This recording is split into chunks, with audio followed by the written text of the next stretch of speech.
Ever wondered about the maximum number of transactions a block can handle? Well, let's break it down. Every 4 minutes, a new block is created in the system.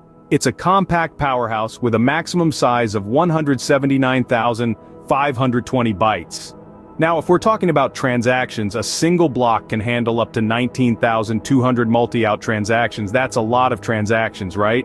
But it doesn't stop there. The system can process up to 80 transactions per second, ensuring smooth and efficient operations. And what about subscription plans? The number is unlimited. Yes, you heard it right, unlimited. The system is designed to handle an infinite number of subscription plans, catering to a wide range of needs. So a block is not just a data structure, it's a powerhouse, handling up to 19,200 transactions. Now let's dive into the world of ordinary transactions. Ordinary transactions are the bread and butter of any blockchain ecosystem. They are the basic everyday transactions that make the blockchain tick. So what falls under ordinary transactions? Quite a few things actually. First, we have the simple act of sending money. This is perhaps the most common type of transaction. Then we have the creation of aliases, which are unique identifiers that can be used instead of long, complicated account numbers. Next, we have the transmission of messages. This is the blockchain equivalent of sending a text message or an email.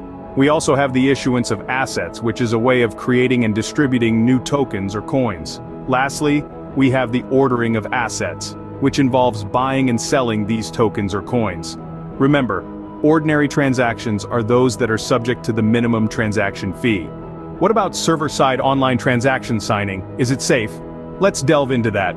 Server-side online transaction signing is indeed technically possible.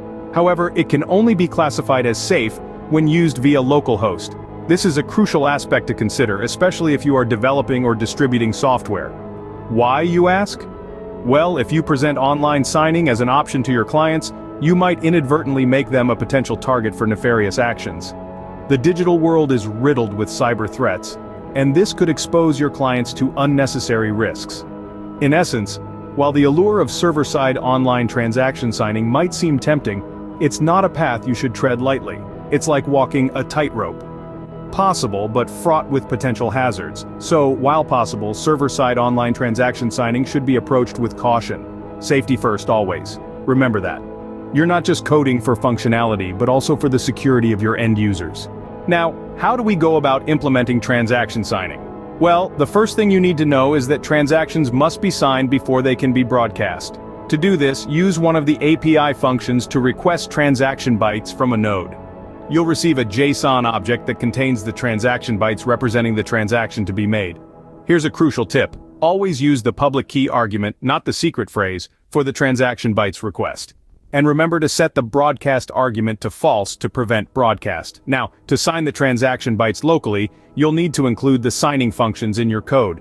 Depending on your preferred language, you can refer to code sources like JavaScript, Java, or Signum Node. Alternatively, you can look at Swift or Objective-C with BurstKit, or even C++ with Cloudburst. You see, signing transactions is not as daunting as it seems, once you know the right steps and tools to use.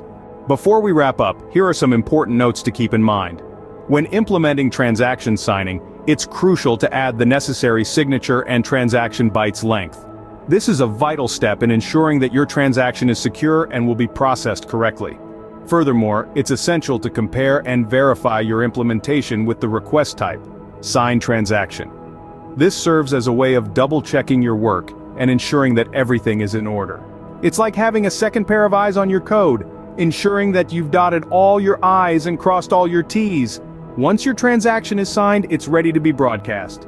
Remember, this should be done through post only. This is the final step in the process, the moment your transaction is sent out into the world. And that's a wrap.